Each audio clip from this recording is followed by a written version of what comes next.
إن الحمد لله نحمده ونستعينه ونستغفره ونعوذ بالله من شرور أنفسنا ومن سيئات أعمالنا من يهده الله فلا مضل له ومن يضلل فلا هادي له وأشهد أن لا إله إلا الله وحده لا شريك له وأشهد أن محمدا عبده ورسوله صلى الله تعالى عليه وعلى آله وصحبه وسلم تسليما كثيرا أما بعد فقد قال المؤلف رحمه الله تعالى وعن عمر رضي الله عنه قال قلت يا رسول الله إني نذرت في الجاهلية أن أعتكف ليلة في المسجد الحرام قال فأوف بنذرك متفق عليه وزاد البخاري في رواية فاعتكف ليلة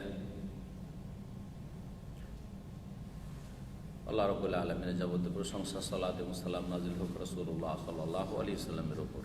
আমাদের উলুল মারামে আলোচনা ধারাবাহিক চলছে। প্রতি শুক্রবারে সালাতের পরে এই কিতাব হাদিসের কিতাব থেকে যা আমরা শেষের দিকে অধ্যায় হচ্ছে মান্যতের নজর, আরবিতে নজর নজর মানত। মানত সম্পর্কে 4টি পর্ব প্রায় হয়ে গেছে। একটি হাদিস আমাদের সময়ের স্বল্পতার জন্য থেকে গিয়েছিল, তা দিয়ে ইনশাআল্লাহ তাআলা শেষ করব। আর তারপরে ইনশাআল্লাহ তাআলা নতুন পর্বে আমরা সামনে হজের পরে কোরবানির পরে ইনশাআল্লাহ তাআলা প্রবেশ করব। সামনের সপ্তাহে কোরবানি বা হজ এসব মাসাইল নিয়ে ইনশাআল্লাহ তাআলা আলোচনা হবে, আর সেটি হবে শেষ শুক্রবার কোরবানির আগে, তারপরে 2 শুক্রবার ছুটি থাকবে। হাদিস ওমর রাদিয়াল্লাহু তাআলা আনহু বর্ণনা করেছেন, হাদিস নম্বর 1201। তিনি বলছেন যে কুলতু ইয়া রাসূলুল্লাহ, আমি বললাম যে হে আল্লাহ রাসূল সাল্লাল্লাহু আলাইহি ওয়াসাল্লাম, ইন্নী নাযারতু ফিল জাহিলিয়া, আমি জাহিলিয়াতের যুগে মানত করেছিলাম। কি মানত? জান আতাকিফা লাইলাতান ফিল মসজিদিল হারাম, এক রাত মসজিদে হারামে এতেকাফ করব। মসজিদে হারামে এক রাতের এতেকাফের মানত করেছিলাম। মানত 2 রকম বলেছিলাম, একটা হচ্ছে মুতলাক, সাধারণ, কোনো শর্ত সাপেক্ষ নয়। আল্লাহর জন্য আমার উপর এটাকে আমি মানত করলাম বা আমি এটা করার মানত করলাম। সাধারণত আমাদের দেশের মানুষের এইরকম মানত করেন না, এরকম কিন্তু শরীয়তে এটা আছে। আর একটা মানত হচ্ছে মুআল্লাক, কোনো শর্ত সাপেক্ষ, কোনো কিছুর সাথে সম্পৃক্ত করে মানত করা। আল্লাহ যদি আমার এই মনের আশাটা পূরণ করে, আমার রোগীটাকে ভালো করে, আমার ছেলেটা পাশ করে নেই, ইত্যাদি ইত্যাদি, আমার মুসিবতটা দূর হয়ে যায়, তাহলে আমি কি করব? একটা কিছু নেকির কাজ করব। যদি নেকির কাজ হয় বা জায়েজ কাজ হয় তাহলে মানত করা ফরজ, আর যদি হারাম কাজ হয় তাহলে মানত পুরা করা হারাম। মানত ছিল এতেকাফের। মানত ছিল কিসের? এতেকাফের। কোথায়? মসজিদে হারামে। তাহলে মানত নেকির কিনা? এতেকাফ করা ইবাদত, মসজিদে হারামে অবস্থান করা ইবাদত। কিন্তু মানতটি ছিল জাহিলিয়াতের যুগের, ইসলাম পূর্বের যুগের, ইসলামের পূর্বে, ইসলাম কবুল করার আগে ওমর রাদিয়াল্লাহু তাআলা মানত করেছিলেন। এতে থেকে একটি গুরুত্বপূর্ণ বিষয় বোঝা যায় যে মক্কার মুশরিকেরা কাবার চারিদিকে 360টি মূর্তির পূজা করত এবং তারা মুশরিক ছিল। এটা জানা আছে আপনাদের যে তারা কি ছিল? মুশরিক ছিল, তারা কাফের ছিল। কোরআন ভাষায় তাদেরকে আল্লাহ কি বলেছেন? মুশরিক বলেছেন, কাফের বলেছেন, স্পষ্ট। কাফেরকে কাফের বলতে হবে, তবে নিজের খেয়াল খুশি বললে হবে না। আল্লাহ এবং তার রাসূল সাল্লাল্লাহু আলাইহি ওয়াসাল্লাম যাকে কাফের বলেছেন, মুশরিক বলেছেন, তাকে কাফের মুশরিক বলবেন। যেই ক্ষেত্রে আপনার কাছে স্পষ্ট দলিল আছে, সনদ আছে, আর সন্দেহের ভিত্তিতে, অনুমানের ভিত্তিতে, আবেগের ভিত্তিতে, আক্রোশের ভিত্তিতে, দ্বন্দ্বের ভিত্তিতে কারো উপর কুফরি শিরকের ফতোয়া লাগানো, সেটা নিজের জন্য বিপজ্জনক, নিজের ইমানের জন্য বিপজ্জনক, যা আজকাল মুসলিমরা করে থাকে। জাহেল মুসলিমদের কাছে কাফেরকে কাফের বলতে নেই, এত অজ্ঞতা। আবার মুসলিম ফিরকাদের এক ফিরকা আর এক ফিরকাকে ইসলামী কোনো অংশ দিতে চায় না। যতই আপনি তৌহিদ আর সুন্নাহর অনুসারী হন, আপনার সাথে বিরোধ আছে, আপনি তার কাছে মুসলিমই না। ফতোয়াবাজি শেষ হবে, বিশেষ করে ভারত উপমহাদেশে সংকীর্ণতা। যেটা বলছিলাম যে মক্কার লোকদেরকে আল্লাহ রাব্বুল আলামিন ইন্নামাল মুশরিকুনা নাজাস মুশরিক বলেছেন, কোরআন বহু আয়াত রয়েছে। কাফের বলেছেন কুল ইয়া আইয়ুহাল কাফিরুন, হে কাফের। তারা কাফের মুশরিক ছিল। কাফের মুশরিক মানে এই নয় যে তাদের কিছু ভালো কাজ থাকে না, তারাও কিছু ভালো কাজ করে, কিন্তু সেই ভালো কাজগুলির পারিতোষিক প্রতিদান দুনিয়ায় পাবে, আখিরাতে পাবে না। দুনিয়ায় পাবে, আখিরাতে পাবে না। কারণ দুনিয়া আখিরাত উভয় জগতে নেক আমলের বদলা পাওয়ার জন্য শর্ত হচ্ছে ঈমান, তাওহীদ, শিরক মুক্ত হওয়া। এর সাথে সাথে যে বিষয়টি আসলে বলতে চাইছি সেটা হচ্ছে মুশরিকরাও ভালো কাজ করে, তখন আরব মুশরিকরা ভালো কাজ করত, তারপরে তাদেরকে আল্লাহ কাফের মুশরিক বলেছেন। তাদের এর নেক আমল তাদের কোনো কাজে আসেনি, জান্নাতের দিকে কাছিয়ে দিতে পারবে না এই নেক আমলগুলি। অনেক ভালো কাজ আরব মুশরিকরা করতো, মাঝে মধ্যে বলে থাকি, তার মধ্যে এটি একটি কাজ। জাহিলিয়াতের যে ওমরের মতো কট্টরপন্থী মুশরিক, তখন মুশরিক, ইসলামের পূর্বে কট্টরপন্থী মুশরিক ছিল, কিছু ছিল মধ্যমপন্থী, নরমপন্থী, কিছু আবু বকরের মতো, উসমানের মতো, সেটা নরম। এরা ইসলাম আসতেই তারা সহজে কবুল করে নিয়েছে। আর কিছু ছিল কট্টরপন্থী, চরম বিরোধী। পরে তারা স্যারেন্ডার করেছে, আবু সুফিয়ান, খালিদ বিন ওয়ালিদ, এইরকম যারা। কট্টরপন্থী মুশরিক হওয়া সত্ত্বেও সেই যুগেও নেকির কাজ তারা করত। তার প্রমাণ হচ্ছে যে এক রাত মসজিদে হারাম এতেকাফের কি করেছিল, মানত করেছিল। কিন্তু এই অবস্থায় যদি থেকে যেত, ইসলাম কবুল করা ছাড়া নাজাত পেত, কোনো কাজে আসতো। আমি যেই সংশয়টি দূর করার জন্য এই কথাটা বলছি, আমাদের অধিকাংশ মুসলিমদের সংশয় মুসলিমদের মাজারপন্থীদের সম্পর্কে, বড় বড় শিরকে আকবরে যেসব মুসলিমরা লিপ্ত তাদের সম্পর্কে। কি বলেন, এরা ইসলাম থেকে বাইরে, এরা মুশরিক বা এরা কাফের, কি বলেন এটা? অথচ এরা 5 ওয়াক্ত নামাজ পড়ছে, এরা যাকাত দিচ্ছে, এরা সিয়াম পালন করছে, রোজা রাখছে, এরা হজ করছে, উমরা করছে, এরা জিকির আজকার করছে, এরা আল্লাহকে ভালোবাসছে, রসুলকে ভালোবাসছে। কেন উমর রাদিয়াল্লাহু ইব্রাহিম আলাইহিস সালামকে ভালোবাসতো না? আরে তখন তো শেষ নবী আসেনি। শেষ নবী আসার আগে যে নবী ছিল, তো উমর রাদিয়াল্লাহু তাআলা আনহু আর কুরাইশ মুশরিকরা তার ইব্রাহিম খলিলুল্লাহকে ভালোবাসতো না? ইসমাইলকে ভালোবাসতো না? অবশ্যই ভালোবাসতো। একই কথা, নেক আমলও করতো। তো যেমন তারা নাজাত পায়নি ভালো আমল করে এবং আল্লাহ এবং রসুলকে ভালোবেসে, আল্লাহ সম্পর্কে ধারণা ছিল না? অবশ্যই ধারণা ছিল তাদের, কিন্তু তারা বহুত্ববাদী ছিল, আল্লাহর সাথে শরীক করত। শিরকের অবস্থায় কেউ যদি মারা যায় তো আল্লাহ মাফ করবেন না এবং সে কোনোদিন জান্নাত যেতে পারবে না। শিরক কুফরির অবস্থায়, বড় শিরক বড় কুফরির অবস্থায় কেউ যদি মারা যায়, যতই ভালো আমল থাক না কেন, কোনোদিন জান্নাত যাবে না। এটা চূড়ান্ত ফয়সালা কোরআন সুন্নাহ। ইন্নাল্লাহ হাররামাহুম আলাল কাফিরিন, ইন্নাহু মান ইউশরিক বিল্লাহি ফাকাদ হাররামাল্লাহু আলাইহিল জান্নাহ, জান্নাতকে হারাম করেছেন, জান্নাতের নিয়ামত তাদের উপর হারাম করেছেন যারা কুফরি শিরকের অবস্থায় মারা যাবে। সুতরাং ধোঁকা খাবেন না। বড় শিরকে আছে এই অবস্থায় যদি মারা যায় তো যতই ভালো আমল থাক না কেন কোনোটাই কাজে আসবে না। সেগুলি হচ্ছে মরিচিকার মতো, দেখবে আখেরাতে সেগুলি ধুলিকণার মতো উড়িয়ে দেওয়া হবে। হাবা আম মানসুরা, ওয়াকাদিমনা ইলা মা আমিলু মিন আমাল ফাজআলনাহু হাবা আম মানসুরা। কোরআনের এরকম অনেক আয়াত রয়েছে। কাফেরদের কোনো আমল কাজে আসবে না পরকালে, দুনিয়াতে কাজে আসবে। এই জন্য অনেক কাফের যে সুস্থ থাকে, দীর্ঘায়ু হয়, অনেক টাকা পয়সা আছে, অনেক তাদের প্রভাব আছে, অনেক সুনাম আছে, কিসের কারণে? কিছু ভালো কাজ করেছে, অথবা আল্লাহর পরীক্ষা, ভালো কাজ না করলেও আল্লাহ বাড়িয়েছে, এটাও হইতে পারে। জরুরি নয় যে ভালো কাজ করলেই আল্লাহ বাড়াবে কাফেরকে বা অসৎ লোকদেরকে।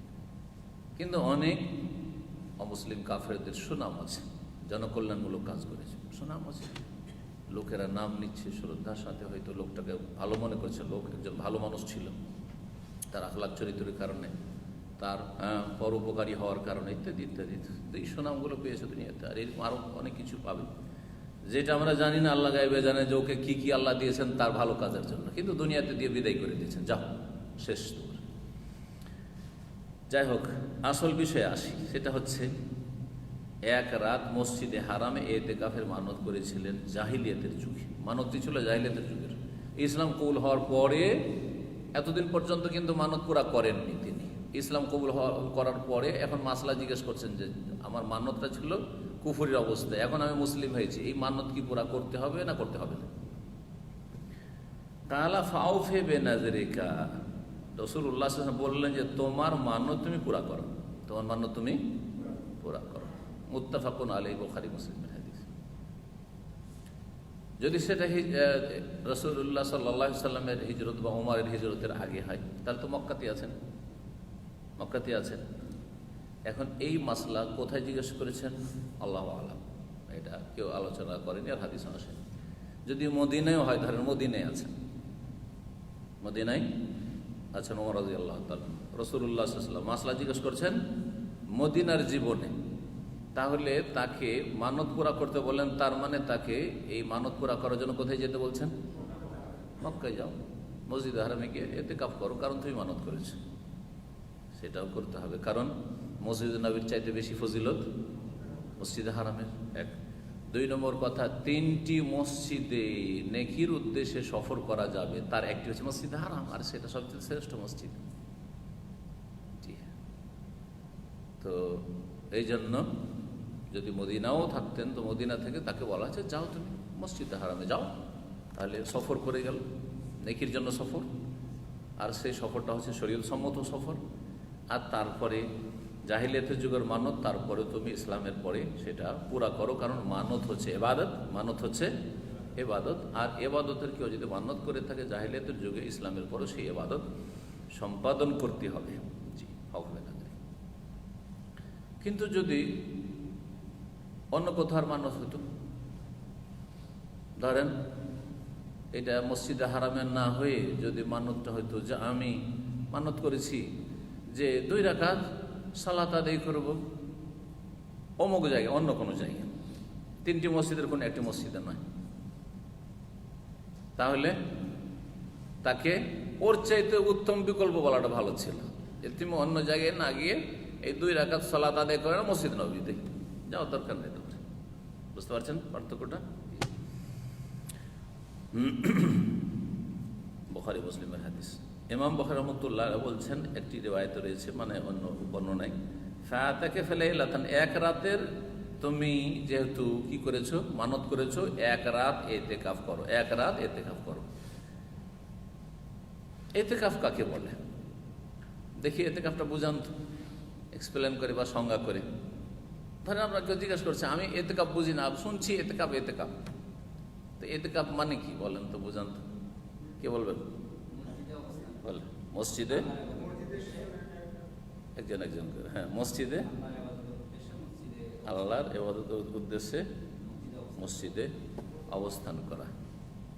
এই মসজিদে যে অবস্থান করবে তাকে প্রথম কথা মুসলিম হইতে, তাহলে কোন একজন মুসলিমের মসজিদে অবস্থান করা, যেই মুসলিম বিবেক সম্পন্ন, মানে পাগল নয়, হ্যাঁ, কারণ ইবাদতের জন্য শর্ত হচ্ছে বিবেক সম্পন্ন হওয়া।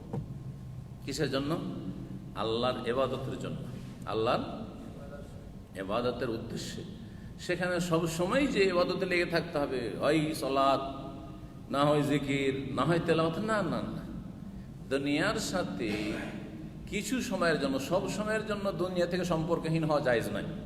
বৈরাগ্যবাদ বা সংসার ত্যাগী হওয়া ইসলামে জায়েজ নয়, কিন্তু কিছু সময়ের জন্য শরীয়ত সম্মত, কখনো সুন্নাত, কখনো ফরজ, কখনো নফল। কেমন কথা? যদি রমজানের শেষ 10 দিনের ইতিকাফ হয় তা বলবো যে এটা হচ্ছে সুন্নাহ।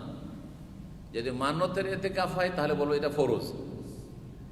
আর যদি বলেন যে আমি এমনিতেই মসজিদে কি ইতিকাফ করব, একদিন, 2 দিন বা 10 দিন, হ্যাঁ, জোরে নাই যে 10 দিনই হইতে হবে, তাহলে সেটা বলবো যে নফল।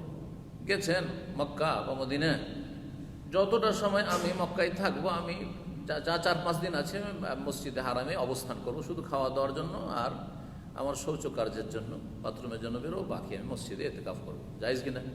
কিন্তু এটা কি বলবেন? সুন্নত বলবো না, কারণ নবী সাল্লাল্লাহু আলাইহি ওয়াসাল্লাম সুন্নত নাই এটা, হ্যাঁ, নফল ইবাদত, নফল ইবাদত, যেমন নফল সালাত হয়, আল্লাহর সান্নিধ্য লাভের জন্য মসজিদে অবস্থান করা। সেখানে অবস্থানকালে যদি আপনি ঘুমান তবু আপনি ইবাদতে আছেন, কারণ মসজিদে আপনি নিজেকে আবদ্ধ করেছেন যে এই সময়টা আমি মসজিদেই কাটাবো। সুতরাং সেখানে আপনার শরীরের প্রয়োজন মেটাবেন ঘুম, বিশ্রাম, যে কোনো দিনের ভালো কথা, এলেম শেখায়। এমনকি কোনো একটা কিতাব পড়ছে, ইসলামী কিতাব পড়ছেন, এতে অবস্থায় কোনো দোষের কথা নেই। এমনকি কেউ আসলো সাক্ষাতের জন্য আর সালাম বিনিময় কিছু কৌশল বিনিময় করলেন, হ্যাঁ, কৌশল বিনিময় করলেন, কি খবরটা ওর ভালো, জায়েজ না? জায়েজ নয় এতে অবস্থা, কারণ এতে অবস্থা আমাদের দেশের লোকেরা খুব বাড়াবাড়ি করে, তারা এতে কাপ করে, আরে সালাম আলাইকুম, কেমন আছেন, শত্রুতা, কথা বলবেন না, কথাই বলবেন না। যদি বের হয় রাস্তা, তার রাস্তাতে কারোর সাথে দেখা হয়, সালাম আলাইকুম, ভালো আছেন তো, কথা না, আরাম, বাড়াবাড়ি, হালাকাল মোতানাত্য। নবী সাল্লাল্লাহু আলাইহি ওয়াসাল্লাম বলেছে চরমপন্থী যারা বাড়াবাড়ি করেছে তারা সর্বনাশ হয়েছে, হালাক হয়েছে। এগুলো ধ্বংসের কারণ আসলে, কারণ সুন্নত বিরোধী কাজ হয়েছে ধ্বংসের কারণ, বুঝে না মানুষ। ইসলামের ক্ষেত্রে যেখানে আল্লাহ ছাড় দিয়েছেন আপনি ছাড়বেন, যেখানে আল্লাহ ছাড় দেননি আপনি ছাড় দিলে আপনি শিথিল, তখন ঢিলাপন্থী। কিন্তু যেখানে আল্লাহ ছাড় দিয়েছেন সেই ক্ষেত্রে যদি ছাড় না দেন তো আপনি চরমপন্থী। চরমপন্থা বর্জনীয়। আর এই যে আজকাল কিছু ঢিলা পন্থা চলছে, আরে সবটাই ঠিক, যে যা করছে করতে দাও, হ্যাঁ হ্যাঁ, যে যা করছে করতে দাও, সবাই ঠিক আছে। এই যে একটা পন্থী আছে না এখন, মধ্যমপন্থী না, এরা ঢিলাপন্থী, এরা শিথিলপন্থী, যেটা জায়েজ না, সুবিধাবাদী, কাউকে অসন্তুষ্ট করবে না, হ্যাঁ না না।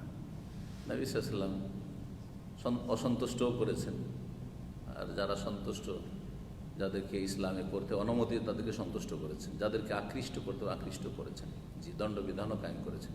কে খুশি হয়ে মেনে নেবে শাস্তি।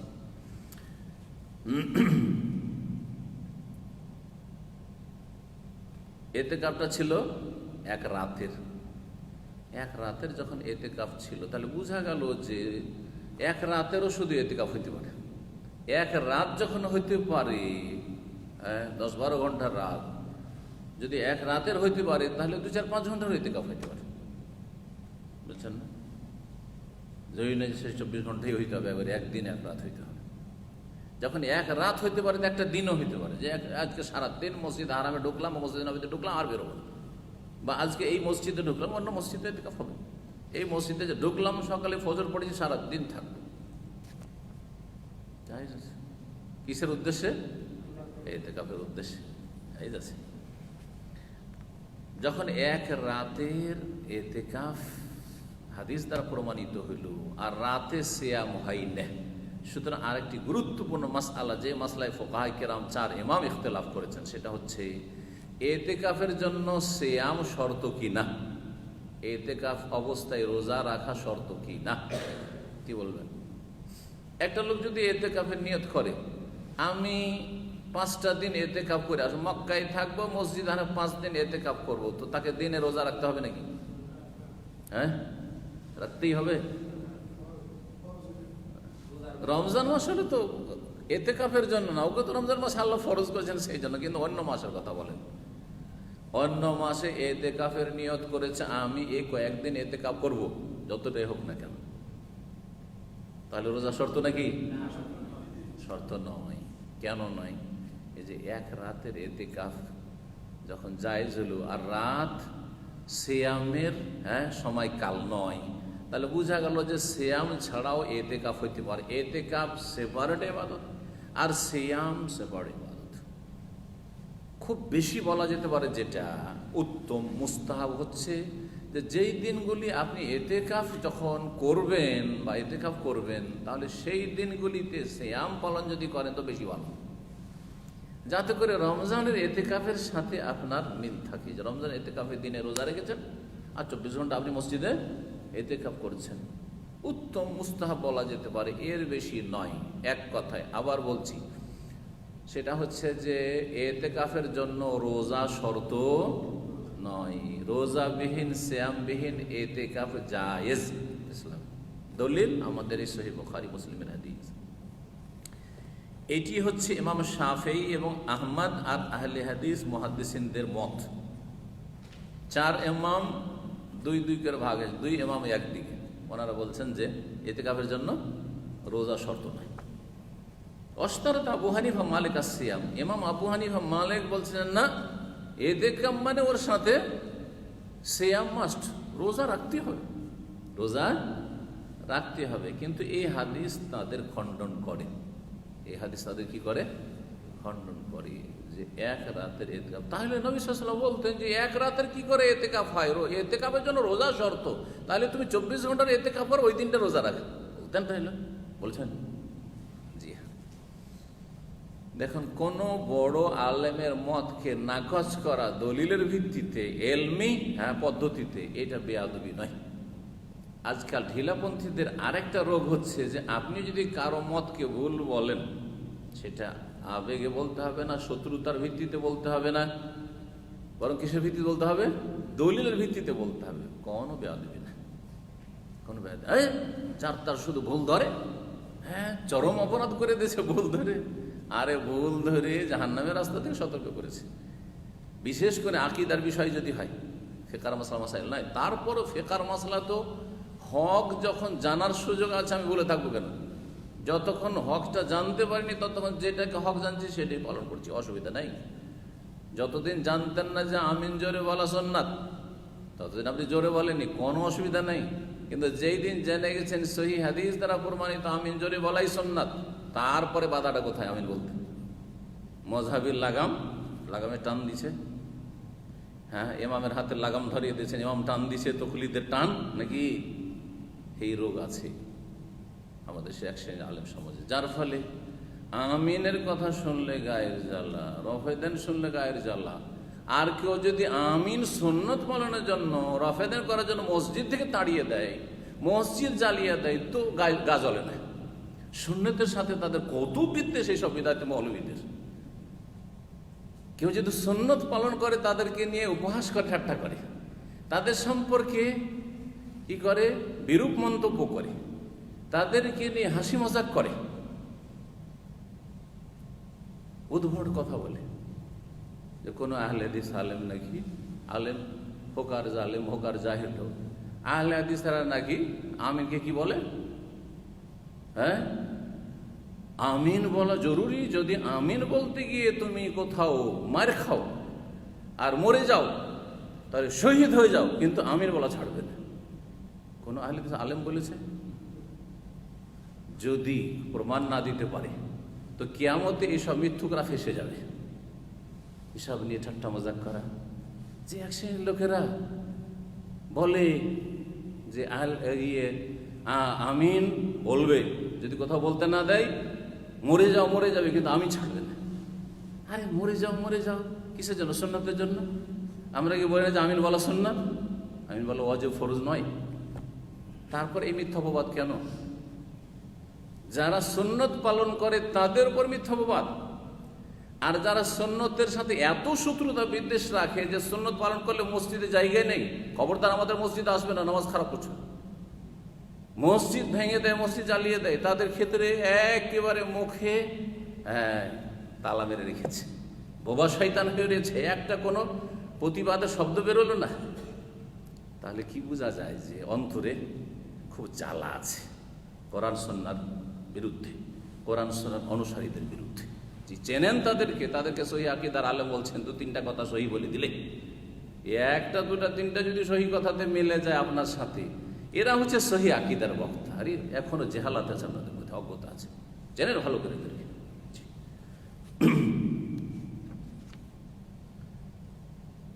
দলিল ভিত্তিক বড়দের ভুল ধরা জরুরি, না হলে মানুষ ভুলেই থেকে যাবে। মানুষ কিসে থেকে যাবে? ভুলেই থেকে যাবে, গোঁড়ামি থেকে যাবে, অন্ধভক্তি থেকে যাবে, অনুসরণ থেকে যাবে, কিন্তু দলিলের ভিত্তিতে। এই ক্ষেত্রে ইমাম তাকিউদ্দিন ইবনে তাইমিয়া রাহিমাহুল্লাহ বলেছেন, লাইসা ফি ইশতিরাতি সাওমি ফিল ইতিকাফি নাসসুম মিন কিতাবিন ওয়ালা সুন্নাতিন ওয়ালা ইজমাইন ওয়ালা কিয়াসিন সহিহ। এতেকাফের জন্য সিয়ামের শর্ত, রোজার শর্ত লাগাবার জন্য না কোরআনে কোনো দলিল আছে, না সুন্নাহ হাদিসে কোনো দলিল আছে, না এর ওপর ইজমায় আছে কোনো যুগে, ওয়ালা কিয়াসুন সহিহ, না কোনো বিশুদ্ধ কিয়াস যুক্তি আছে। কি যুক্তি যে এতেকাফ করলে আমাকে রোজা রাখতে হবে? আরে এতেকাফ আমার আলাদা ইবাদত, আমার রোজা আলাদা ইবাদত। আমি এখন এতেকাফ করবো, রোজা রাখবো না, অন্য সময় রোজা রাখবো, এতেকাফ করবো না, অসুবিধা নেই।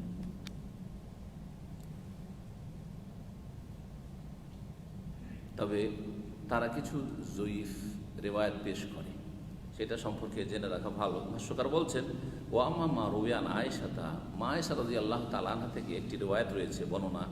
তিনি বলছেন, লা ইতিকাফা ইল্লা বিসাওমিন, রোজা ছাড়া, সিয়াম ছাড়া ইতিকাফ নেই, সিয়াম ছাড়া ইতিকাফ নেই। প্রথম কথা, এটি রাসূলুল্লাহ সাল্লাল্লাহু আলাইহি ওয়াসাল্লামের উক্তি নয়, এটি হচ্ছে মওকুফ, মানে আয়েশা রাদিয়াল্লাহু তাআলা আনহার উক্তি, তার মত।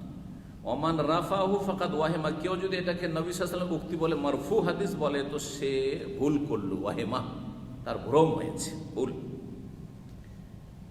এইরকমই নাসাই, আবু দাউদে একটি রিওয়ায়াত রয়েছে, এতাকে ফসুম, ইতিকাফ করো আর রোজা রাখো, ফাহুয়া দাঈফুন, এই হাদিসটি যঈফ, এই হাদিসটি হচ্ছে যঈফ। তারপরে আর একটি উত্তর শোনেন এই হাদিসগুলো, একটা হচ্ছে যঈফ আর মওকুফ। নবী সাল্লাল্লাহু আলাইহি সাল্লামের সুন্নাহর সামনে সাহাবীর উক্তি দলিল হতে পারে না, আর যঈফ দুর্বল দলিল নাই, কারণ তার উপর আস্থাই হচ্ছে না, যেটি হাদিস যঈফ, সনদ হচ্ছে দুর্বল, বিশুদ্ধ সূত্রে প্রমাণিত নাই। দ্বিতীয় উত্তরটা শোনেন, সেটা উল্লেখ করেছেন এখানে, ওয়ালা ফারজ রাফিল আউয়াল, যদি মায়েশার কথাটি মারফু হয়, তো এর উদ্দেশ্য হচ্ছে যে মুস্তাহাব, রোজা রাখা কি মুস্তাহাব, ইতিকাফের সাথে রোজা রাখা মুস্তাহাব, কিন্তু ইতিকাফের জন্য রোজা জরুরি, শর্ত, ওয়াজিব। যদি ইতিকাফ করেন আর রোজা না রাখেন তাহলে ইতিকাফ হবে না, এমনটা নয়, কারণ আমাদের সামনে ওমর রাদিয়াল্লাহু তাআলা আনহুর এই ঘটনা সহিহ বুখারী মুসলিমে মওজুদ রয়েছে। আগে কিন্তু বলে দিয়েছি এই মাসলা, যে উত্তম হচ্ছে কেউ যদি ইতিকাফ করতে চায়, নফল ইতিকাফ, তাহলে কি করবে? ওর সাথে দিনে রোজা রাখবে, 24 ঘন্টা ইতিকাফ করবে। ফাইন্না সাওমা ফিহি আফদালু, যদি কেউ ইতিকাফ অবস্থায় রোজা রাখে তাহলে বেশি উত্তম। দেখেন, আপনি মসজিদে অবস্থান করছেন রোজা অবস্থায়, আর আরেকজন মসজিদে অবস্থান করছে বিনা রোজায়, দুজনের ঈমান আমলে পার্থক্য আছে, দুজনের ঈমান আমলে পার্থক্য আছে। রোজার দিনের দোয়া, রোজার দিনের জিকির আজকার, রোজার দিনের ইবাদত বন্দেগী, রোজার দিনে কলবের অবস্থা, ঈমানি অবস্থা, আর বিনা রোজায় অবস্থা, পার্থক্য আছে, একই জনের পার্থক্য। আপনি দেখেন, একদিন রোজা রেখে দেখেন, আরেকদিন রোজা রাখেন, দুই দিনে আপনার আচার আচরণ, চলা ফিরা, ইবাদত বন্দেগী, সব কিছুতেই পার্থক্য হবে, সব কিছুতেই পার্থক্য হবে। এটা আমার দেশে বুঝতে পারেন, কারণ আমাদের দেশে ইসলামিক পরিবেশ কম, ইসলামিক সমাজ বা ইসলামিক পরিবেশ নেই বললেই চলে, খুব কম। রোজার দিনও মানে অন্য মাসের মতো চলছে, কিন্তু সৌদি আরবে রাস্তাঘাটে চলাফেরার কথা স্পষ্ট আমি বুঝতে পেরেছি, দীর্ঘদিন এখানে বসবাস করি। রমজান মাসে খারাপ ছেলেগুলো বা খারাপ লোকগুলো ভালো হয়ে যায়, রাস্তাঘাটে কোনোদিন আপনাকে কষ্ট দিন। রমজান মাসে কত আদবের সাথে গাড়ি চালাচ্ছে, থেমে গেল আপনাকে, কত যে আদব শিখেছে, থেমে গেল, আপনাকে সুযোগ দিচ্ছে। কিন্তু ওই লোকটি রমজান ছাড়া অন্য সময় মোটেই ছাড় দেবে না আপনাকে। এগুলো মানে পরীক্ষিত জিনিস, এগুলো রোজার অবস্থায় মানুষের চরিত্র পাল্টিয়ে যায়। যখন রোজার অবস্থায় থাকে, আপনারও পাল্টে যাবে, আমারও পাল্টে যাবে, সবার উন্নতি হয়, খারাপরা ভালো হয়, ভালোরা আরো ভালো হয়। জি হ্যাঁ, অবস্থায় তো রোজা কেউ রাখলে ভালো, কিন্তু রোজা শর্ত নয় মান্যতের জন্য।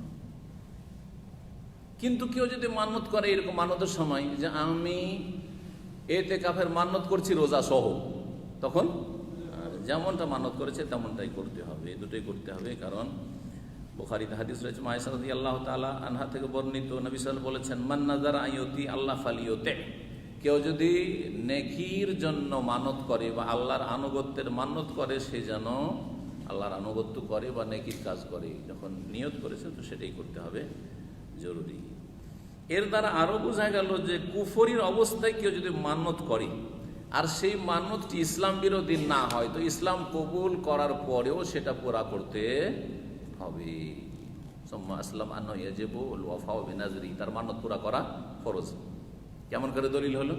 ওমর রাদিয়াল্লাহু আনহু কুফরির অবস্থায় মানত করেছিলেন, কাজটি ছিল শরীয়ত সম্মত, ইসলামে ইতিকাফ আছে, মসজিদে হারামে ইবাদত আছে, ইতিকাফ আছে, সুতরাং নবী সাল্লাল্লাহু আলাইহি ওয়াসাল্লাম কি বললেন? যেন পুরা করো, চলবে না। এই কথা বললেন না যে না ওটা জাহিলিয়াতের যুগ ছিল, যা হয়েছে হয়েছে, দরকার নেই ওইটা পুরা করো, বললেন না, তাহলে পুরা করতে হবে। যদিও কুফরি অবস্থায় সেটা সে নিয়ত করেছে বা তার সংকল্প করেছে। আজকের আলোচনা এখানে শেষ করছি। আর এতে আমাদের আলোচনা মানত সম্পর্কে শেষ হইল, লম্বা আলোচনা, 5টি আলোচনা। এরপরে ইনশাআল্লাহ তাআলা আমরা কোরবানির পরে বুলুগুল মারামে ধারাবাহিক দাস শুরু করব।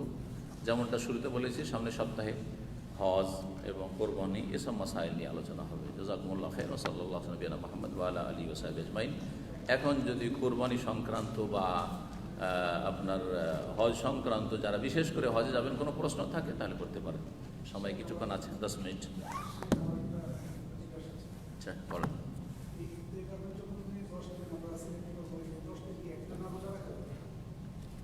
10 দিন রমজান মাসে 10 দিন না অন্য সময়? হ্যাঁ, সমস্যা নেই। আপনি 10 দিন যদি ইতিকাফের নিয়ত করে থাকেন তো 10 দিনের রোজা রাখেন, সমস্যা নেই। ইতিকাফের জন্য, হ্যাঁ, যাতে করে জুমা পড়ার জন্য অন্য কোথাও না যেতে হয়, জামে মসজিদে ইতিকাফ করাটাই উচিত।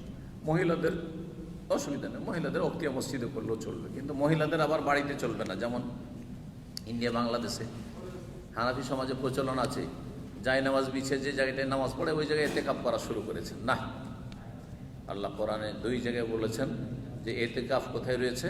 মসজিদে। তাহির বাইতি লিত-তাইফিনা ওয়াল আকিফিনা ওয়া রুকআইস সুজুদ। বাইতুল্লাহকে পাক পবিত্র রাখো বা আমার ঘরকে মসজিদে পাক পবিত্র রাখার জন্য, তাওয়াফকারীর জন্য, আকিফিন ইতিকাফকারীর জন্য। তার বোঝা গেল যে ইতিকাফ সম্পর্ক কার সাথে? আপনার বাড়ির সাথে না, আল্লাহর ঘরের সাথে, মসজিদের সাথে। দ্বিতীয় আয়াত হচ্ছে ওয়ালা তুবাশিরুহুনা ওয়া আনতুম আকিফুনা ফিল মাসাজিদ। যখন মসজিদে তোমরা ইতিকাফ অবস্থায় থাকবে তখন তোমরা স্ত্রীর সাথে মিলিত হবে না।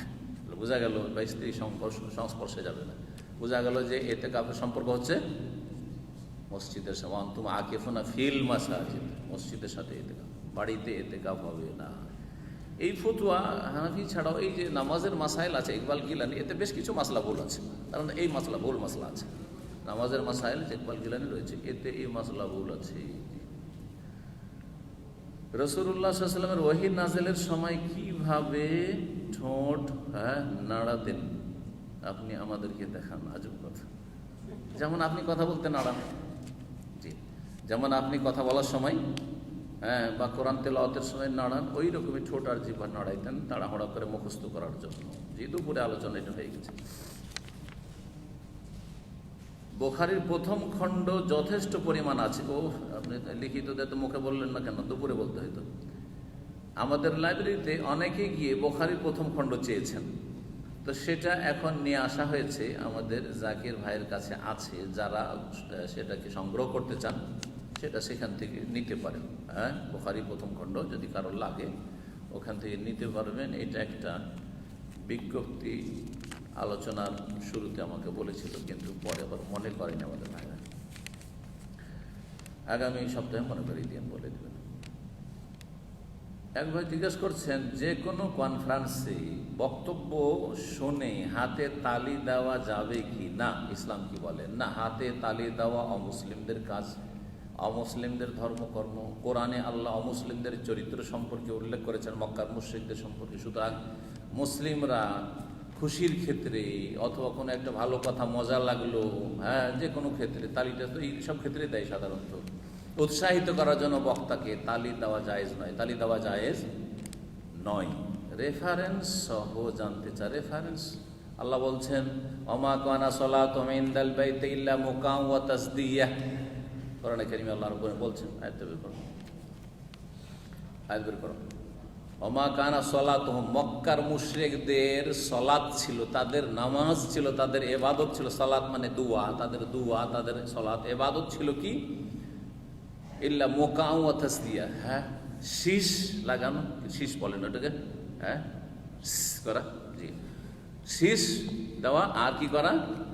তাসদিয়া, তালি বাজানো, তালি বাজানো। তো মক্কার মুশরিকরা কি করতো? তালি বাজানোকে ধর্মকর্ম ইবাদত মনে করতো। সুতরাং যখন এটা তাদের ইবাদত বলা হয়, সালাত বলা হয়েছে, মুসলিমরা এই কাজটি করবেন না। সূরা আনফালের আয়াত নম্বর 35। জি হ্যাঁ, ফাযুকুল মা কুনতুম তাকফুরুন। জি, কথা বুঝলেন না?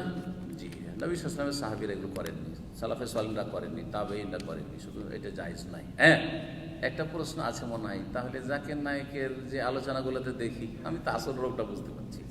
এখন শোনেন, ওখানে অধিকাংশ যে অডিয়েন্স আছে, শ্রোতা, তারা হচ্ছে অমুসলিম। হ্যাঁ, সুতরাং অমুসলিমরা কিছু করছে বা অমুসলিমদের কোনো অনুষ্ঠানে তারা এইসব কিছু করছে, সেটা তাদের জন্য, সেটা তাদের জন্য। কথা বোঝা গেছে না? এখন জাকির নায়েকের কাছে কালেমার সম্পর্কে, কালেমাটা যদি বিশ্বাস হয়ে যায় তো আমি ঈমান নিয়ে আসবো, এই আশা নিয়ে তাদেরকে জমা করা হয়েছে।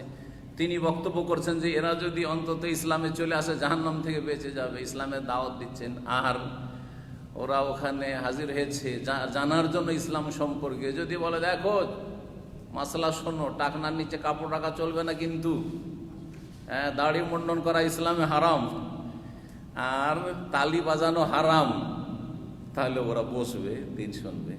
আপনি কিছু হারাম মাসলা বলতে গিয়ে তাকে ইসলাম থেকে দূরে সরিয়ে চিরকালে জাহান্নামী বানিয়ে দিলেন। কথা বোঝা গেছে না? এই জন্য এইখানে দেখতে হবে যে বড় রোগ আর ছোট রোগ। অমুসলিমদের বড় রোগ হচ্ছে শিরক আর কুফরি, ইসলামে আসেইনি, ইসলামের গণ্ডিতে, এটা সবচেয়ে বড় রোগ। আর এগুলি হচ্ছে ছোট ছোট রোগ, কিছু সাগিরা গুনাহ, কিছু কাবিরা গুনাহ, হারাম, নাজায়েজ। জি হ্যাঁ, তো এই কাবিরা গুনার অবস্থাও যদি চলে যায় কিন্তু মুসলিম হয়, তাহলে জান্নাত পাবে একদিন, জান্নাত পাবে একদিন। হয়তো এমনি মাফ করে দেয় আল্লাহর রহমতে, অথবা কিছু শাস্তি দিয়ে মাফ হবে, কিন্তু মাফ হবে। কিন্তু এই কুফরের অবস্থায় মুসলিম হয়ে যদি মারা যায়, কোনোদিন মাফ পাবে না। তো এখানে কি করতে হবে? বলতে হবে যে দেখেন আপনারা তালি বাজাবেন না, বলতে হবে। কিন্তু আমার এইখানে যখন দেখবো যে আমার সামনে ধরেন জুমার দিনে 300 জন লোক আছে, দুটো একটা অমুসলিম থাকতে পারে, বাকি সবাই মুসলিম, আমি বললাম যে তালি বাজানো জায়েজ নয়, আমার অনুষ্ঠানে মজলিসে তালি বাজাবেন না, অবশ্যই বলবো আমি। কারণ এখানে আমার বৃহৎ স্বার্থ হচ্ছে মুসলিমদেরকে ইসলাম শেখানো, এটা হচ্ছে মুখ্য উদ্দেশ্য আমার। আর তারপরে অমুসলিমদের কাছে দাওয়াত। কিন্তু একা একজন অমুসলিম যখন আমার কাছে ইসলামের দাওয়াত নিতে আসবে বা ইসলামের দাওয়াত দিতে যাবো, ইসলামের কথা বলতে যাব, তখন দেখবো যে এর মধ্যে মেলাগুলির রোগ আছে। কোনটা দিয়ে শুরু করবো? মগ দিয়ে সিগারেটের গন্ধ আসছে। সিগারেট কেন, মদেরও গন্ধ আসতে পারে, তাই না? মদ খেয়ে এসছে, হতে পারে না? ইসলামের কথা জানার জন্য বা একটা মুসলিমকে পেয়ে গেছি, মদ খাওয়া অবস্থায় আছে, কিন্তু এখনো মাতাল হয় না, হুঁশ জ্ঞান ঠিক আছে। আমার প্রথম কাজ হচ্ছে, তোমার মদ হারাম, তুমি হারাম খাচ্ছ কেন? এটা নাকি মুখে সিগারেটের গন্ধ কেন? হ্যাঁ, জর্দা পান খাচ্ছ কেন? এটা বলা। তোমার টাকনার নিচে কাপড় কেন জাহান্নামে যাবে? এটা বলা না, না, মোটেই না। শিরক আর কুফরির রোগ হচ্ছে ক্যান্সারের রোগ। এই ক্যান্সার মুক্ত করা, সর্দি, কাশি, জ্বর আর কিছু, ওগুলো থাক, ওগুলোর চিকিৎসা পরে, ওগুলো চিকিৎসা পরে করো। যখন দেখা যাবে যে ইসলামের অনেক কিছু আরকান ঈমান শিখে গেছে, আরকান ইসলাম শিখে গেছে, ইসলাম কবুল করে 5 ওয়াক্ত সালাত শুরু করে দিয়েছে, নিয়মিত 5 ওয়াক্ত নামাজ পড়ছে, লোকটা ফজর নামাজ পড়ে না, আর বলছে টাকার নিচে কেন কাপড়। এমনকি মুসলিমদের দাওয়াতটাও শিখেন, দাওয়াতের একটা নীতিমালা আছে। একটা লোক টাকনার নিচে কাপড়, দাড়ি নেই, আর ফজর নামাজও পড়ে না, কোনটা দাওয়াত দেবেন ওকে? হ্যাঁ, নামাজে দাওয়াত দেবেন, মোটেই তাকে বলবেন না একসাথে যে সবগুলি ঠিক করতে হবে। আপনার নামাজ পড়ে লাভ কি? কিছু বেকুবের আছে, আপনার নামাজ পড়ে লাভ কি? এরকম দাড়ি নেই আর আপনি সিগারেট খাচ্ছেন, আপনার টাকনার নিচে কাপড় তো জাহান্নামে নিয়ে যাবে, আপনার নামাজ পড়ে লাভ কি? এটা দাওয়াত হইল নাকি? ইসলাম থেকে দূরে সরিয়ে দেওয়া হইল, এটা মূর্খদের কাজ। আরে ওর টাকনার নিচে কাপড়ের গুনাহ ওর আলাদা গুনাহ, আর দাঁড়িয়ে রাখে না ওর গুনাহ আলাদা গুনাহ, হ্যাঁ, জর্দা খাচ্ছে ওর গুনাহ আলাদা গুনাহ। কিন্তু এসব পাপ বা এসব রোগের চাইতে বড় রোগ হচ্ছে তার বেনামাজি হওয়া, বা 4 ওয়াক্ত নামাজি 1 ওয়াক্ত নামাজ পড়ে না, এটা সবচেয়ে বড় রোগ। এই রোগ ঠিক করবো আগে। এর চাইতে বড় রোগ যদি মাজারপন্থী হয়, কবর পূজারি হয়, ওকে রফায়দানের কথা কখনো বলবো না। আমি জোরে না আসতে মোটেই বলবো না ওকে, থাক এগুলো থাক। কথা বোঝা গেছে না? তো দাওয়াত দেওয়ার জন্য ইসলামের জ্ঞান লাগবে, দাওয়াতের কিছু নীতিমালা লাগবে। আমার সামনে অমুসলিম থাকলে কখনো বলবো না আপনার তালি দিয়ে না, না না দেখি সমস্যা নেই, ওরা দিচ্ছে আমি দিন, আর ওরা দিলে আমি দিতে লাগবো, এটা যাইজ না আমার জানা। ধরেন অমুসলিমদের মজলিস চলছে, গায়ের মুসলিমদের দাওয়াতের, আর ওখানে 10টা মুসলিম বসে আছে, 200-500 জন অমুসলিম তালি বাজাচ্ছে, সেই জন্য 10টা মুসলিমও তালি বাজাবে না, এটা যাইজ না। ওই 10 জন মুসলিমের জন্য তালি বাজানো যাইজ না, তোমরা বাজায় না, কারণ তোমাকে ইসলামের বিধিবিধান পালন করতে হবে। কথা বোঝা গেছে? ভুলের সাথ দিলে হবে না। কিন্তু অমুসলিমরা করলে ওদেরকে বাধাও দেবো না, কারণ এটা তোর উৎসাহিত হচ্ছে, হ্যাঁ, এতে আগ্রহী হচ্ছে, ওদেরকে ভালো লেগেছে কথাগুলো, হ্যাঁ, শুনছে আগ্রহের সাথে, কিছু অন্তরে নেওয়ার চেষ্টা করছে, হতে পারে এটা হেদায়েতের ওসিলা হবে তার জন্য, অসুবিধা নেই, তালি বাজা, কি বুঝতে পারছেন? সুতরাং জাকির নাহিকের অথবা অন্য যারা গায়ের মুসলিম নন মুসলিমদের দাওয়াতের কাজ করছে, সেই ফিল্ডে গিয়ে অমুসলিমদের মজলিসে তারা যদি তালি বাজায়, নিষেধ করা নিষেধ, নিষেধ করা নিষেধ, হিকমতের খেলাফ, নিষেধ করবো না। কিন্তু মুসলিমরা যদি তালি বাজায়, হ্যাঁ, আওয়ামী লীগ বিএনপির মিটিং, কংগ্রেস কমিউনিস্টের মিটিং, আর ওখানে আপনি তালি বাজাচ্ছেন মুসলিম হয়ে, হারাম আপনার জন্য জায়েজ না, আপনি মুসলিম। আপনি আর আওয়ামী লীগ বিএনপির আগে আপনি মুসলিম, আপনার ইসলাম টিকাইতে হবে, কেন হারাম কাজ করবেন? আপনি জাহান্নামে যাওয়ার কাজ করবেন। কাফেরদের চরিত্র কেন আপনাদের তালি বাজাচ্ছেন? বোঝা গেছে না? খেলার ময়দানে ক্রিকেট দেখতে গেছেন, ফুটবল খেলার তালি বাজাইছেন, কেউ গোল দিল, হারাম, এটা আপনার জন্য জায়েজ নাই। বুঝতে পারছেন? জি হ্যাঁ। তো এইসব বিস্তারিত ফিকহের আলোচনা, এগুলোর নাম হচ্ছে ফিকহ। কোনখানে এটা জায়েজ, কোনখানে জায়েজ নাই, কোনখানে কোনটা শুরু করবেন, হ্যাঁ, ফিকহ দাওয়াত, দাওয়াত সম্পর্কে একটা ফিকহে জ্ঞান লাগবে, যে আপনি কতটা দাওয়াত দেবেন, কতটা এর মধ্যে কবুলের যোগ্যতা আছে। একটা লোক আমার কাছে গুরুত্ব একটা তৌহিদ শিরকের মশলা জানতে এসছে, আর মুখ দিয়ে গন্ধ আসতে বলছি যে দূরে সরেন, দূরে সরেন, আপনি দূরে দাঁড়িয়ে কথা বলেন, জায়েজ? গিয়ে না ছড়াইলাম, দূরে সরিয়ে দিলাম, ইসলাম এই লোকটাকে ইসলাম কেন জায়েজ নাই, সবর করতে হবে, কিন্তু আমাকে একটু কষ্ট করে নিতে হবে, গন্ধ আসুন, কষ্ট করে নিতে হবে। জাযাকুমুল্লাহ খাইরান। আমি আরেকটা মশলা, এই লম্বা হয়ে গেছে এটা মশলা, কিন্তু মনে রাখবেন বিষয়গুলো। আমি বড় বিপদের মধ্যে, আমার জন্য দোয়া করবেন, আল্লাহ হেফাজত করুন, আল্লাহ সমস্ত মুমিন মুমিনাতদের বিপদ থেকে মুক্ত করুক, আল্লাহ আমাদেরকে বিপদ থেকে দূরে রাখো, বিপদকে আমাদের থেকে দূরে রাখো। আমি সুন্দরভাবে আজান দিতে পারি, আলহামদুলিল্লাহ। যদি কোনো মসজিদ মাদ্রাসার লোক লাগে, আমি কাজ করতে চাই, এখানে জাইনুল আবদিন বলছিলাম, পাওয়া গেছে লোক? আচ্ছা, শুধু আজান দিতে পারবো বলছে, তাই রাকাতে 2-3টা মসজিদ আছে, কত দেবে? 14 সিরিয়াল করে দেবে।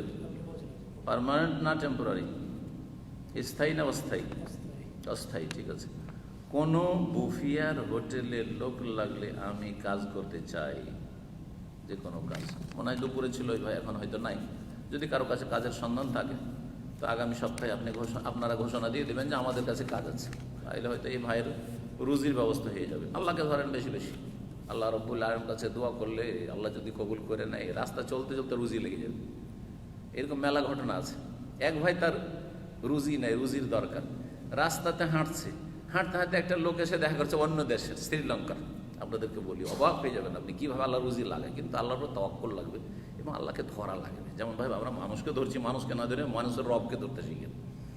রাস্তাতে হাঁটতে হাঁটতে ওই শ্রীলঙ্কার লোক বলছে যে তালতা, বলছে আমার কাছে একটা কাজ আছে, কাজ করবে, কত বেতন? এত বেতন। হয়ে গেল সাথে সাথে, চলতে চলতে।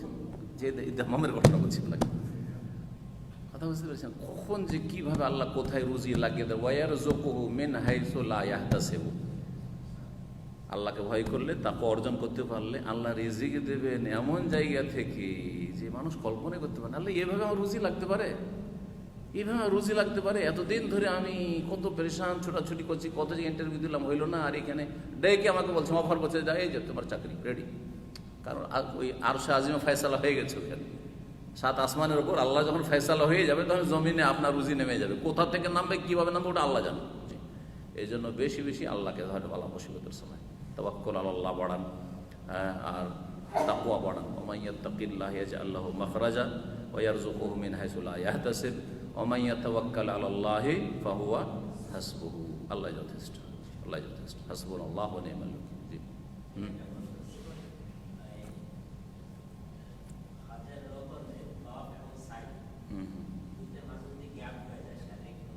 হজের রুকুন তওয়াফ আর হজের রুকুন সাই, মানে রুকুন মানে তওয়াফে ইফাজা, যেটা তওয়াফে জিয়ারত 10 তারিখে তওয়াফ, যেটা দুটো সুন্নত তরিকা হচ্ছে যে দুটো সাথে সাথে করে নেওয়া। মাঝখানে ফরজ নামাজ পড়লেন আর ওই তওয়াফে নামাজ পড়লেন, সেটা আলাদা কথা, অথবা বাথরুমে গেলেন, অসুবিধা নেই। কিন্তু এমন নয় যে চলে গেলেন 2-4-5 ঘন্টা হোটেলে গিয়ে রেস্ট করে আসলেন, তারপর আবার সাফা মারা সাই করলেন না, এটা করবেন না। কারণ তাওয়াফের সাথে সাথেই সাইটা হইতে হবে, এটা হচ্ছে সুন্নত তরিকা, এটা হচ্ছে সুন্নত তরিকা। বিশেষ কোনো প্রয়োজন ছাড়া আপনি মাঝখানে গ্যাপ দেবেন না। যদি এইরকম গ্যাপ করতে বাধ্য হন যে শরীর তাওয়াফের পরে আর চলছে না, আমাকে এখন 2-4 ঘন্টা রেস্ট করা লাগবে অথবা হাসপাতালে যাওয়া লাগবে, পেটের অবস্থা খুব খারাপ, আমার অবস্থা খুব খারাপ, এখন গিয়ে আমাকে চিকিৎসা নিতে হবে, চলে গেলেন, আর সেই দিন করতেই পারলেন না, আর সাই করতে পারলেন না, তাহলে আরেকবার এসে একটা তওয়াফ করেন। হ্যাঁ, যে তওয়াফটা নফল হবে, আগের তওয়াফ কিন্তু ফরজ আপনার হয়ে গেছে, নফল তওয়াফ হবে, আর তারপরে তখন তার সাথে মিলিয়ে কি করেন, সাই করেন। এটাই হচ্ছে সুন্নাত তরিকা। জি হ্যাঁ, হ্যাঁ বলেন, বলেন, আপনি বলেন, আপনি আগে বলেন, সমস্যা।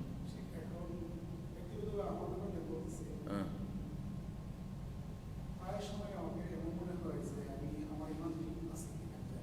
ইমান ঠিক আছে কিনা? না, আসল ইমান ঠিক আছে, ইমান কমে বাড়ে, ইমান কমে বাড়ে। কিসের হতাশা? ইমান নাই কেন? আল্লাহর প্রতি বিশ্বাস আছে, পরকালে বিশ্বাস আছে, রসুলের প্রতি বিশ্বাস আছে, কিতাবের প্রতি বিশ্বাস আছে, তকদিরে বিশ্বাস আছে, ইমান নাই কেন? যা আল্লাহ এবং রসুল বিশ্বাস করি, যা বিশ্বাস করতে পারেন বলেননি করি না, উদ্ভট কথা বিশ্বাস করি না, আর কোরআন সুন্নাহর কথা বিশ্বাস করি, আমার ইমান আছে। কি বলে ইমান নেই? শয়তানি ওয়াসওয়াসা। কথা কাজের মাধ্যমে এমন কোন কথা কাজ হইলো যেটা ইমান ভঙ্গকারী, আপনাকে জানতে হবে ইমান ভঙ্গকারী কি। যেমন উজু ভঙ্গের কারণ জানা আছে, বায়ু নির্গত হলে উজু ভঙ্গ হয়ে যায়, গভীর ঘুম যদি ঘুমিয়ে পড়েন তাহলে উজু ভঙ্গ হয়, ঠিক না? পেশাব পায়খানা রাস্তা দিয়ে কিছু বেরিয়ে গেল, রক্ত বেরিয়ে গেল, পেশাব পায়খানা বেরিয়ে গেল, উজু ভঙ্গ, ইত্যাদি ইত্যাদি জানেন। ওই রকমই আপনাকে জানতে হবে মুখ্য কারণ 10টা, এছাড়াও আরো কিছু কারণ আছে।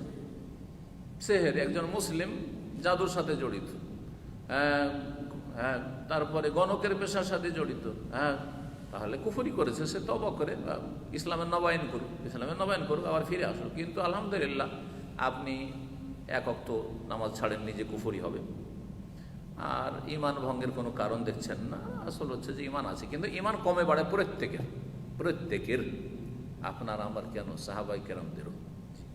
সাহাবীরা বলতেন, ইয়া রাসূলুল্লাহ, আপনার মজলিসে যখন থাকি, ওয়াতাযকুরুল জান্নাত ওয়ান নার, জান্নাত জাহান্নাম যখন আলোচনা করেন, তখন মনে হয়েছে যে কান্না রায় আইন, জান্নাত সচক্ষে দেখছি, জাহান্নাম দেখতে পাচ্ছি।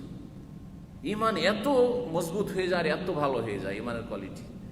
কিন্তু ফালামা আফাসনাল আজওয়াজ, ফালামা রাজানু আফাসনাল আজওয়াজ, যখন বাড়ি ফিরে যায় আর যাওয়ার পর স্ত্রীর সাথে বিনোদন করি, গল্প করি, আমোদ ফুর্তি করি, তারপর ছেলে মেয়ে নিয়ে ব্যস্ত হয়ে যায়, সংসার নিয়ে ব্যস্ত হয়ে যায়, তখন নুসিনা কাযীরান, অনেক কিছু ভুলে যায়, একবারে গাফিলতি চলে আসে মনে হচ্ছে। তখন রাসূলুল্লাহ, হ্যাঁ, সাহাবীরা বলেন, তাহলে তো মুনাফিক, মানে 2 রকম অবস্থা, একবার এরকম একবার ওরকম, তো মুনাফিক হয়ে গেলাম নাকি? সাহাবীরা এত ভয় করতেন নেফাককে, তাহলে তো মুনাফিক হয়ে গেলাম নাকি, দুই মুখা হয়ে গেলাম? যে না, এটা নেফাক নয়। তোমাদের অবস্থা যদি একই রকম থাকতো, যেমন আমার মজলিসে থাকছো ওই রকম, তাহলে লা সাফাহাতকুমুল মালায়েকাতু ফি তুরুকিকুম ওয়া ফুরুশিকুম, তাহলে ফেরেশতারা এসে তোমাদের সাথে সালাম মুসাফা করতো, তোমাদের রাস্তাতে, তোমাদের বিছানায়, কক্ষে, ঘরে এসে সালাম করতো, রাস্তাতে সালাম মুসাফা করতো তোমাদের সাথে ফেরেশতা। কিন্তু এইরকম ইমান সব সময় কারো থাকবে না। কিন্তু ইমান বাড়াবার জন্য, ইমানের কোয়ালিটিকে উপরে নিয়ে যাওয়ার জন্য আল্লাহ তদবির বলে দিয়েছেন। তদবির হচ্ছে জিকিরুল্লাহ, কোরআন তেলাওয়াত, তওবা, ইস্তেগফার, নফল, বেশি বেশি ইবাদতবন্দি, ফরজের পরে যত নফল ইবাদতবন্দি করবে। একটা লোক দিনে শতবার আস্তাগফিরুল্লাহ পড়ছে, বুঝে না, শতবার লা ইলাহা ইল্লাল্লাহ পড়ছে, কালিমা তাওহীদ, লা ইলাহা ইল্লাল্লাহ ওয়াহদাহু লা শারীকা লাহুল মুলকু ওয়া লাহুল হামদু ওয়া হুয়া আলা কুল্লি শাইইন কাদির পড়ছে, হ্যাঁ, সুবহানাল্লাহ, আলহামদুলিল্লাহ, আল্লাহু আকবার, সুবহানাল্লাহি ওয়া বিহামদিহি, সুবহানাল্লাহিল আযীম পড়ছে। আর একটা লোক সারা দিনে 10 বারও পড়ে না। দুজন ইমান সমান? মোটেই সমান না। মোটেই সমান না। একজন লোক অর্থ বুঝে জিকির আজকার করছে, কোরআন তেলাওয়াত, আরেকজন অর্থ বুঝে না, দুজন ইমান সমান, নামাজ সমান। আপনি 6 রাকাত নামাজ পড়েছেন, আমিও শেখ সালিম অত রাকাতই নামাজ পড়ছি। বরং কখনো কখনো হয়তো সুন্নাত, আপনি সুন্নাত বেশি করে পড়েছেন, আমি জোহর আপনি 4-2-6 সুন্নাত পড়েছেন, কি আরো বেশি 4-4-8 পড়েছেন, আমি হয়তো 2-2-4 পড়েছি, হতে পারে এটা। কিন্তু অন্য দিক থেকে যাতে বেশি ইমান বাড়ে সেই জিনিসগুলো হয়তো অন্যের মধ্যে বেশি আছে। অর্থ বোঝা, প্রত্যেকটি আয়াত, প্রত্যেকটি দোয়া, প্রত্যেকটি তাসবিহ, প্রত্যেকটি জিকির অর্থ বুঝছে, সুতরাং তার ইমানের অবস্থা আলাদা। জি হ্যাঁ। তারপরে রাস্তাঘাটে চলতে ফিরতে সবার ইমান সমান নয়। একজন রাস্তাতে চলতে এদিক সেদিক বিভিন্ন পাপের দিকে তাকাচ্ছে, আর একটি লোক রাস্তায় চললো নমনীয়, বিনয়ী, নিজেকে ছোট মনে করে, অহংকার মুক্ত, জিকির আজকারে মশগুল, পাপ থেকে মুক্ত, দৃষ্টি নত, ওর ইমান আলাদা। তো কথা হচ্ছে ইমান বাড়ানোর জন্য নেক আমল বাড়াইতে হবে। যত যার নেক আমল বাড়বে তত বেশি তার ইমান বাড়বে। ইয়াজিদু বিত্তাআতি ওয়া ইয়ানকুসু বিল মাসিয়া।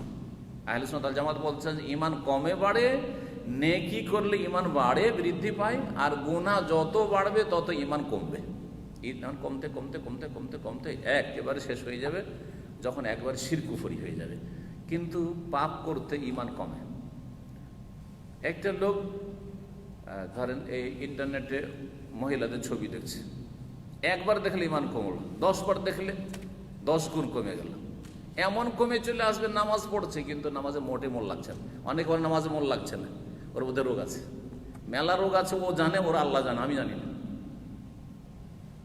আপনি যদি বহুবার মহিলার ছবি দেখেন ইন্টারনেটে, তো নামাজে যাওয়ার পরে ওই ছবিটি তো মনে আসবে, ঘুরে ঘুরে এটা মনে আসবে যে একটা নোংরা ছবি দেখলাম, একটা ব্লু ফিল্ম দেখলাম, হ্যাঁ এইরকম ছবি দেখলাম, একটা সুন্দরী মহিলা দেখলাম, উফ এত সুন্দর। ওই নামাজে শয়তান মনে করাবে, তার নামাজ আর হবে কি আপনার? খুশু কিসের হবে? উদাহরণ হ্যাঁ, বাঁচার নামাজের জন্য বেশ কিছু তদবির আছে, তার মধ্যে নামাজের বাইরে যত আপনার ইমান আমলের অবস্থা ভালো থাকবে, নামাজের ভিতরেও ভালো অবস্থা হবে। নামাজের বাইরেও যদি নেক চিন্তা ভাবনা থাকে, তো নামাজের অবস্থায় শয়তান বেশি সুযোগ পাবে না, বেশি সুযোগ পাবে না। নামাজের কোয়ালিটি ভালো করার জন্য নামাজে আগে ভাগে এসে মসজিদে যদি আপনি রেডি থাকেন, একেবারে ঠান্ডা মেজাজ হয়ে আছে, শরীরটাও ঠান্ডা হয়ে আছে, হ্যাঁ শরীরও ঠান্ডা আর মেজাজটাও ঠান্ডা আছে, শান্তির সাথে আজানের আগে থেকে বা আজানের পরে পরে গিয়ে তাহিয়াতুল মসজিদ পড়ে বসে আছেন, আপনার নামাজের শয়তান কম চান্স পাবে, চান্স নেবে কিন্তু কম পাবে। কিন্তু আরেকটা লোক এই দৌড়তে দৌড়তে দৌড়তে দৌড়তে হামসাচ্ছে আর আসছে, আর আসার পরে গরমের অবস্থা, আল্লাহু আকবার, দৌড়তে দৌড়তে গিয়ে রুকুটা ধরল, রুকু ধরে কোন রকম করে রাকাতটাকে রক্ষা করলো দৌড় দিয়ে, আর শরীর ঘামছে, এদিকে শরীরও গরম আর মন মেজাজও পেরেশান আছে, আর দুনিয়ার মগজে ঢুকে যায়, এক্ষুনি দুনিয়া থেকে ছুটে আসলো মসজিদে, ওর নামাজে কিসের কসু বোঝা, শয়তান তো ঢুকবে, আরো বেশি সুযোগ পাবে। কারো কাছে শয়তান কম সুযোগ পায়, কারো কাছে বেশি পায়। শয়তান সবার পিছনে লাগার চেষ্টা, শয়তান সবার পিছনে লাগার চেষ্টা করে, কিন্তু কারো কাছে চান্স বেশি পায়, কারো কাছে কম পায়। আপনার ইমান আমলের উপর নির্ভরশীল এই বিষয়গুলি। এই জন্য নেক আমল বাড়াইবেন আর খারাপ আমলকে কমাবেন। এর মাধ্যমে আপনাকে আপনার ইমান আমলের কোয়ালিটি ভালো করতে হবে, শয়তানের অনিষ্ট থেকে মুক্ত থাকার চেষ্টা করতে হবে। খালাস 10টা বেজে গেছে। হারাম, যে কোনো অবস্থায় যে কোনো মানুষকে গালি দেওয়া হারাম, অমুসলিমকে গালি দেওয়া হারাম, ওয়াইফকে তো দূরের কথা। আর কেউ যদি আলেমদেরকে গালি দেয়, যেমন আমাদেরকে সহিহ আকীদা আলেমদেরকে গালি দিচ্ছে যে কত বড় অপরাধ করছে, তো ওটা বুঝবে, হাসরের মাঠে বুঝবে। আর এক কথায় যে বললাম, অমুসলিমকে গালি দেওয়া হারাম। একজন ধার্মিক মুসলিম কোনো অমুসলিমকে গালি দিতে পারে না, কারণ গালি দেওয়া কার কাজ? ফাসিকের কাজ, চরিত্রহীন লোকের কাজ, নোংরা মানুষের কাজ। ভাষা নোংরা করা মানে সে নোংরা, ভিতরে নোংরামি ভরা আছে, সে মুখে ভাষা নোংরা ভাষা বেরোচ্ছে, কি করে একজন ভাষা বেরোচ্ছে? আল্লাহ মুশরিকদেরকে আর মুশরিকদের দেবদেবীকে গালি দিতে নিষেধ করেছেন কোরআনে কি, ওয়ালা তাসুব্বুল্লাযিনা ইয়াদউনা মিন দুনিল্লাহ, আয়াত বের করুন, ওয়ালা তাসুব্বুল্লাযিনা ইয়াদউনা মিন দুনিল্লাহ ফায়াসুব্বুল্লাহ আদওয়ান বিগাইরি ইলম।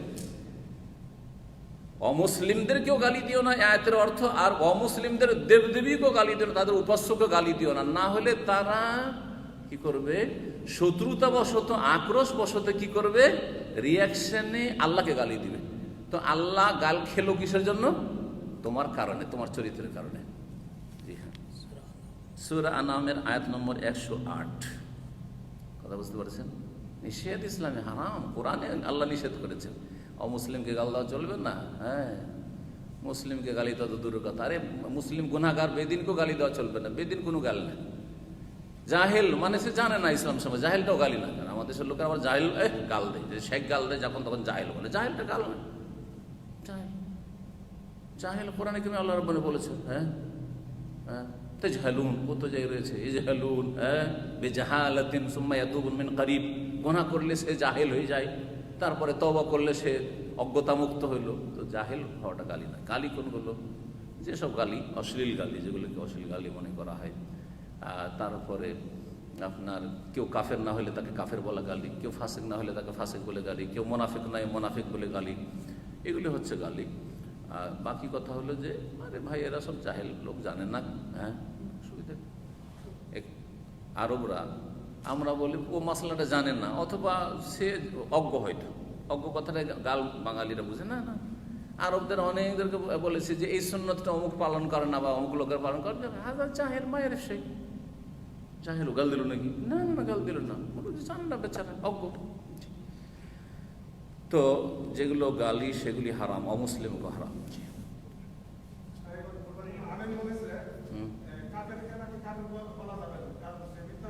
সে আলেম নয়, সে জাহেল। আলেম কোনো দেব না, কারণ কোরআনে আল্লাহ বলছেন লা নুকাফিরু ইল্লা মান কাফফারাহুল্লাহু ওয়া রাসূলুহু। এটা হচ্ছে আহলে সুন্নাত ওয়াল জামাতের আকীদা। যাকে আল্লাহ ও রাসূল কাফের বলেছেন তাকে কাফের বলবেন। এই জন্য তো শুরুতে বললাম যে যা নিশ্চিত যার সম্পর্কে যে একে আল্লাহ কাফের বলেছেন তাকে কাফের বলবেন। বোঝা গেছে না? কাফেরকে কাফের বলবেন না তো কাকে কাফের বলবেন? হ্যাঁ, চরমনাই সারসিনাকে, চরমনাই জামাতকে, চরমনাই তবলিগদেরকে, এইরকম করে না। যেদিন মুসলিম হয়ে যাবে তখন কাফের বলবেন না, খালাস এখন মুসলিম। মূর্খদের কথা এটা। আমার দেশে আলেমের সঙ্গে জানে না লোকেরা। আলেম মানে কি? মাদ্রাসা পড়লে আলেম হয় না। মাদ্রাসা পড়ে মেলা শিরিককারী আছে। আলেম তো দূরের কথা, শিরিককারী, বড় বড় শিরিককারী হচ্ছে। হ্যাঁ, কথা বোঝা গেছে? দাঁড়িয়ে থাকলে হুজুর হয়। এই ভাই বড় বড় দাড়ি, এত বড় দাঁড়িয়ে আছে, ওই মাদ্রাসায় পড়েনি, এরকম লোক আছে বাংলাদেশে, আছে না? এই বড় দাঁড়িয়ে দেখেছি, একটা ছবি তুলেছে, এই বড় দাড়ি, ও মাদ্রাসায় পড়েনি, কোনো মাদ্রাসা পড়াই নয়। কথা বোঝা গেছে? ধার্মিক লোক, আবেদ, সে পরেশগার লোক। জি, তো কথা হচ্ছে যে আমাদের সমাজে আলেমই ছিল না। আলেম ওই যেগুলোকে আলেম বলছে তার হাজারে একটা আলেম না। ভালো করে শুনে রাখেন, আলেম যে কোরআন সুন্নাহর দলিল বুঝে, কথা বোঝা গেছে? কোরআন সুন্নাহর দলিল বুঝে কথা বলতে পারে, সে হচ্ছে আলেম। আলেম আলেমের জন্য মাদ্রাসা পড়া জরুরি না। ডাক্তার জাকির নায়েক যে সাবজেক্টগুলি জানেন সেগুলো আলেম। হ্যাঁ হ্যাঁ হ্যাঁ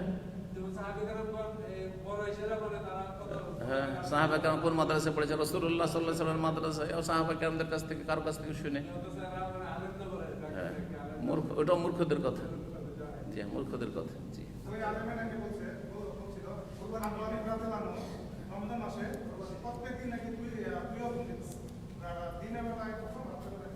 কি করতো? দুই খতম আল্লাহ। হ্যাঁ হ্যাঁ, ওইটা বেদাতীদের কেরামতি। বেদাতীদের কেরামতি। 40 বছর ধরে আবু হানিফা এসার উজুতে ফজর পড়তো, তার মানে স্ত্রীর কাছে যেতই না। কত বড় হারাম অন্যায় কাজ করেছে, বিয়ে করে রেখেছে আর স্ত্রীর কাছে যায়নি, হারাম কাজ করে রেখেছে, তাই আউযুবিল্লাহ। এগুলো মূর্খামি, সব এগুলো আমাদের সে মূর্খ আলেমদের মূর্খামি। এগুলো ব্রেন স্ট্রোক করেছে, এখানে আছে। আল্লাহু আকবার। আল্লাহ শেফা দান। একজন ভাই হজে যাওয়ার নিয়ত করেছেন, এখান থেকে ব্রেন স্ট্রোক করেছে। দোয়া করে আল্লাহ যেন শেফা দান, সুস্থতা দান করেন, এবং আমাদের সকলকে আল্লাহ রাব্বুল আলামিন যেন সুস্থ রাখেন। যতদিন আসবে আল্লাহ সুস্থতার সাথে রাখেন, আর যখন নেবেন আল্লাহ ইমানের অবস্থা আল্লাহ জন্য দেন। জাযাকুমুল্লাহু খাইর। সুবহানাকাল্লাহুম্মা ওয়া বিহামদিকা আশহাদু আল্লা ইলাহা ইল্লা আনতা আস্তাগফিরুকা ওয়া আতুবু ইলাইক।